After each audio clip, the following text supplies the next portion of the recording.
There is a heavy importance to your story that no other age group can claim. You were born during a giant explosion of births, 76 million voices speaking all at once. You didn't just join American life, you took it over. But your story doesn't start with a number. It starts with 12 million soldiers coming back from the front lines of World War II.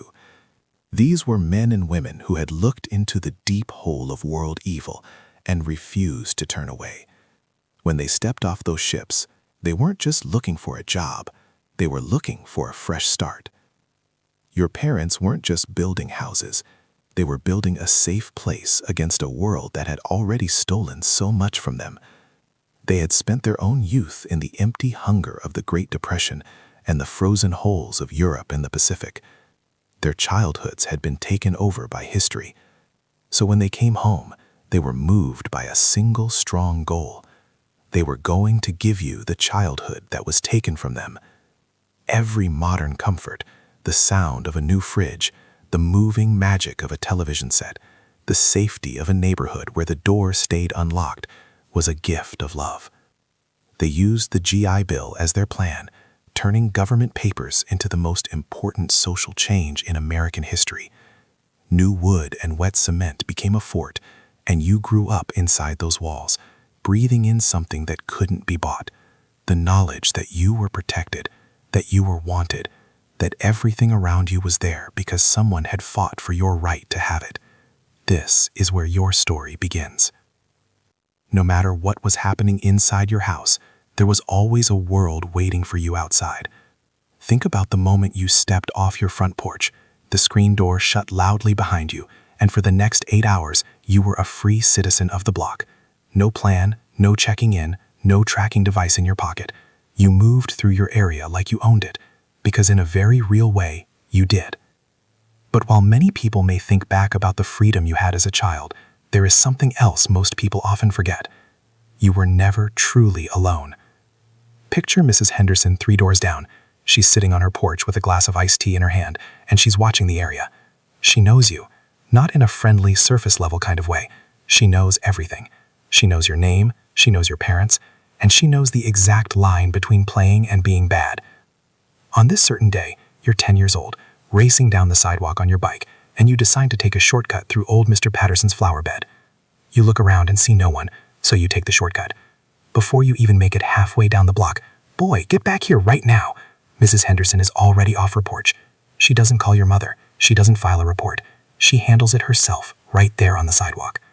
She tells you exactly what you did wrong, exactly why it matters, and exactly what's going to happen if she ever sees you do a trick like that again. Her voice carries the weight of total power, and you listen. You listen because respecting your elders wasn't just a rule inside your own house. It was a common law that held the whole world together. It didn't matter if the person correcting you was a relative, a neighbor, or a total stranger. If they were older than you, they had authority. You stood up when they entered a room. You held the door. You said sir and ma'am without being told.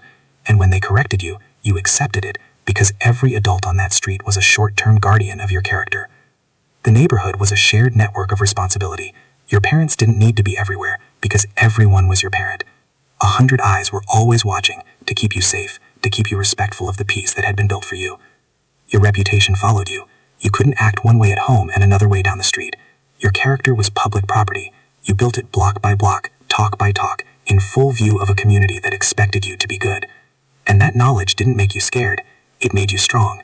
It gave you a back that didn't bend depending on who was in the room. While the neighborhood kept you responsible, the playground didn't have any rules. The playground didn't even have safety laws. It wasn't a colorful plastic place with rubber mats and soft edges like we have today. It was metal, wood, and hard ground, a place where science had results and nobody was going to save you from them. Imagine you're 7 years old, standing at the top of a 12-foot ladder. By today's rules, this was a sign of a crime. There were no guardrails, no safety belts, and no soft rubber floors, just a piece of hot ground and a sheet of burning metal. The metal is so hot from the noon sun that you can see the heat coming off it. You know that as soon as your skin touches that slide, it's going to hurt. But you didn't wait for someone to check the temperature. You sat down, you felt the burn, and you went anyway, because that's what you did. Then there was the merry-go-round. 1,000 pounds of steel fixed into cement, made to spin as fast as the biggest kid on the playground could push it. You'd hold those metal bars, put your feet on the base, and hold on while some sixth grader decided to test the laws of speed. Your hands would start to slip, and if you let go, you'd fly off and hit whatever surface the playground happened to have. Hard ground, packed dirt, cement. Nobody sued anybody. You just got up, checked for blood, and got back in line for another turn. And then there was the giant stride. If you're too young to remember this, it was a tall pole with chains hanging from a spinning part at the top. You'd grab a handle, run around the pole as fast as you could, and then jump. For a few seconds you were in the air, swinging out flat, feet off the ground, nothing between you and the sky but your hand strength and whatever luck you've been born with. The older kids figured out that if you wrapped your chain over everyone else's, you could throw one rider out at a 45-degree angle from the pole while the rest of you kept running. The unlucky kid would be moving through the air, legs flat, holding on for life. When they finally lost their grip, they'd fly across the playground and land on hard dirt or stones or cement. The giant stride was finally banned. Every single one of them was pulled out of American playgrounds by the 1970s. You won't find one anywhere today, but you rode it and you survived it. You weren't being crazy. You were learning what your body could handle, learning to judge speed and timing in danger, learning that the world wasn't going to be soft for you, so you'd better learn to take the hit. That slide, that merry-go-round, that giant stride, they taught you something no safety law could ever replace. You weren't made of glass. You could hold on when things got fast and crazy. You could take the hit when you fell, and you could get back up and do it again. If the playground taught you that you weren't made of glass, the empty lot taught you that you could make things with your hands. There was no trip to the hardware store. You found old wood from building sites, bent boards left out for the trash. You took a hammer from your father's bench without asking because asking meant explaining, and that fort wasn't going to build itself. Nobody told you where to put the support wood. Nobody warned you that if you didn't overlap the roof, the rain would pour straight through. You figured it out because you got it wrong first. Your first fort probably fell down, but you didn't stop. You changed it. Failing was the school. By the time it was finished, it looked like something out of a strange dream. The walls didn't quite meet. The roof leaked, but it was yours. You'd made it with your own hands. Inside that bent little building, you discovered something that's almost impossible to teach today. Things don't just exist, they get made.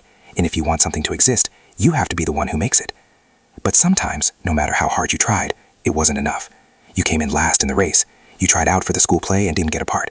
You asked a girl to dance and she said no, right there in front of everyone. And here's what didn't happen. Nobody rushed in to fix your feelings. Your father didn't call the coach to complain. Your mother didn't ask that everyone get a prize. Nobody told you that you were a winner just for showing up. Nobody acted like the loss hadn't happened. You felt it, the full weight of sadness, the red face of embarrassment, the long walk home, thinking about every mistake. You sat with that feeling because there was nowhere else to put it. And then something happened. The sun came up the next morning. Your friends still wanted to play with you. Life went on. You discovered something that no amount of protection could have taught you. You can survive sadness. You can fail completely and in public and still be okay. The world doesn't end when you lose. It just keeps going, and you keep going with it. Your parents understood this. They'd lived through the Great Depression. They'd survived a world war. They knew that life wasn't going to hand you trophies for showing up. Better to learn young that you're strong enough to handle the truth. Failure wasn't a final judgment. It was information. That quiet confidence you carry now didn't come from being told you were special. It came from being allowed to fail and discovering that failure wasn't the end of the story. But it wasn't just you who was changing. The whole world was shifting under your feet. You heard him before you saw him. Maybe it was 1954, maybe 1955. A song came through the radio that didn't sound like anything else. It wasn't your parents' music. It wasn't the old singers or the big bands. It was something raw and loud, a voice that seemed to be breaking rules you didn't even know were there. His name was Elvis Presley, and the adults didn't like him one bit. You could hear it in the way they talked, the way your mother changed the station, the way your father shook his head, like something dangerous had gotten loose in the world. Whatever this was, it wasn't allowed, and that made you pay closer attention. Then came 1956, and suddenly he was everywhere.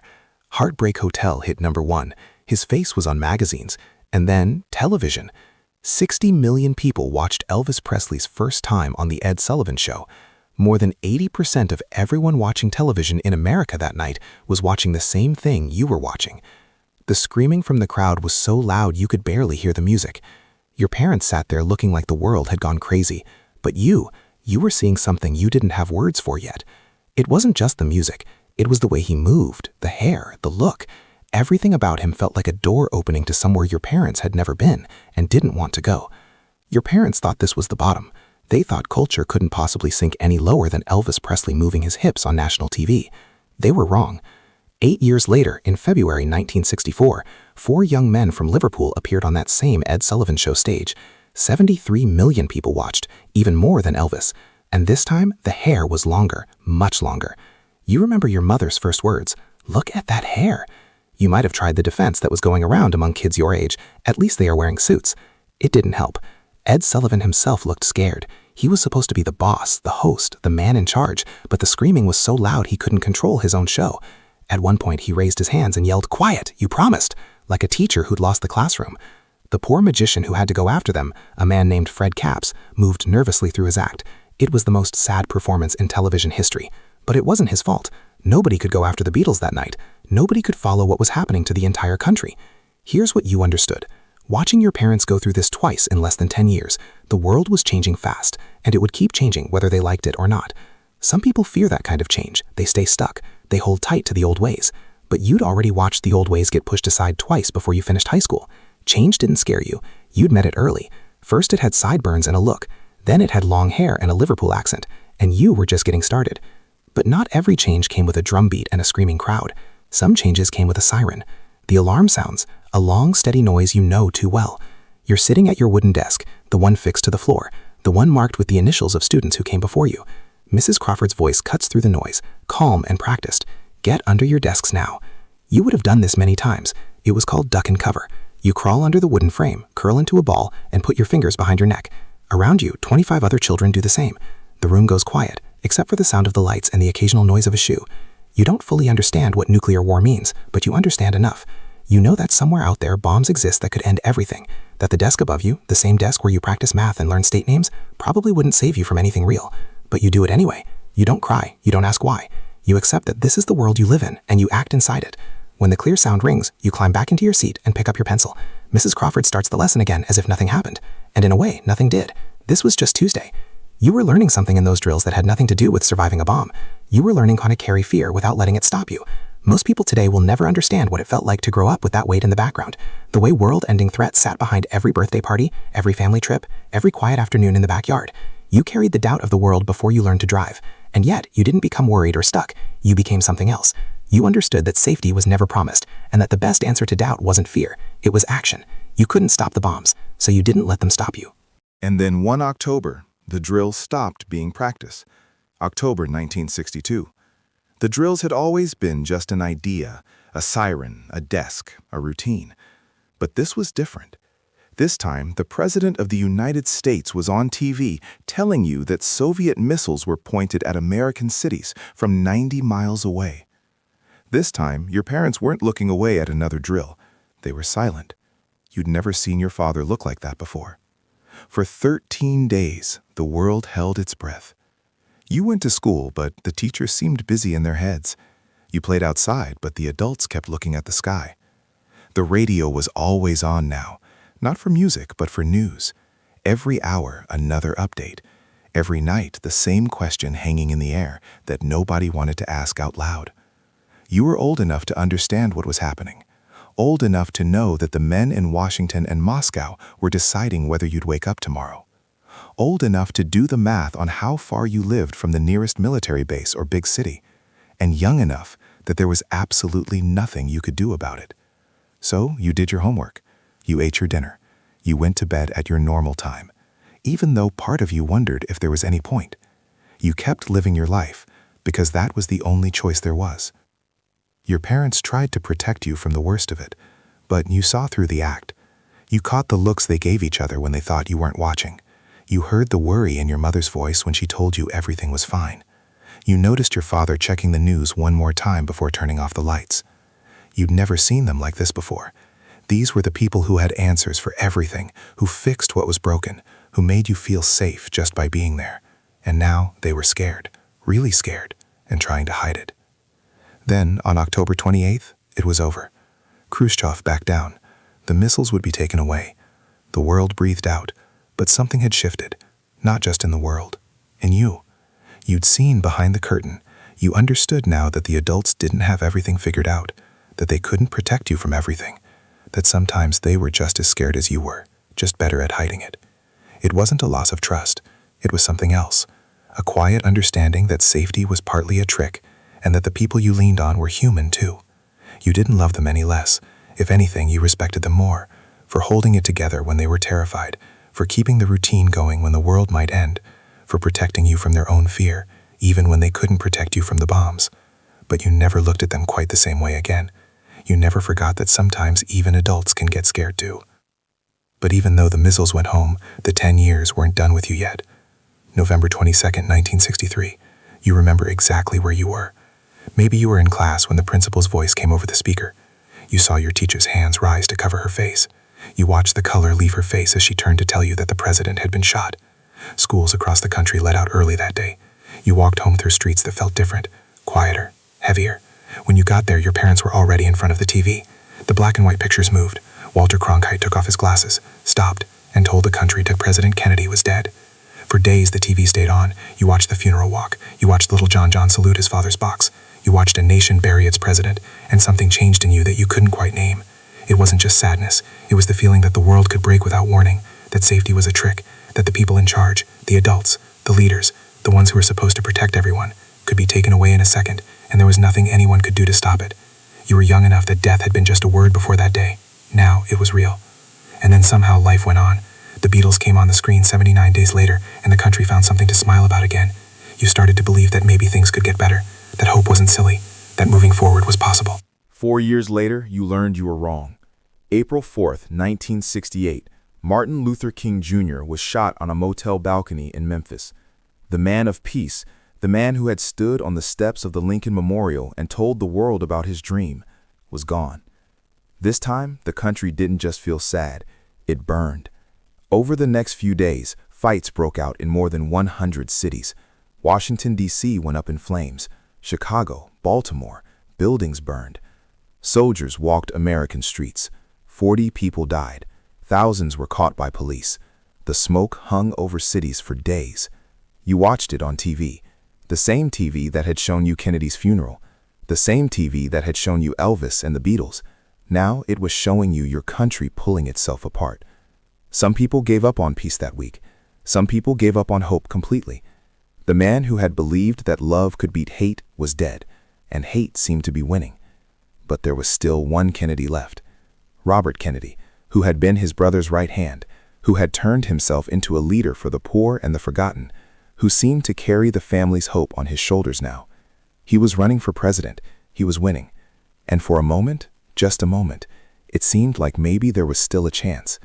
June 5th, 1968, 2 months after King, Robert Kennedy won the California vote. He stood at the front in the Ambassador Hotel in Los Angeles, showed the victory sign, and told his people they were going to Chicago to win. Then he walked through the kitchen, and he was shot. It was after midnight. You might have been asleep when it happened, but by morning you knew another Kennedy was killed, and there was no hope left to lean on. Robert Kennedy died 26 hours later. He was 42 years old. That was 3 murders in 5 years. JFK, MLK, RFK. 3 bullets, 3 funerals, 3 moments when the future seemed to turn toward darkness. Robert Kennedy's funeral train carried his body from New York to Washington. It was supposed to take 4 hours. It took 8. 2 million people lined the tracks to watch it pass. They stood in fields and on bridges and along the rails, waving, crying, saying goodbye to something they couldn't quite explain. It was the only night funeral ever held at Arlington National Cemetery. They buried him by candlelight next to his brother.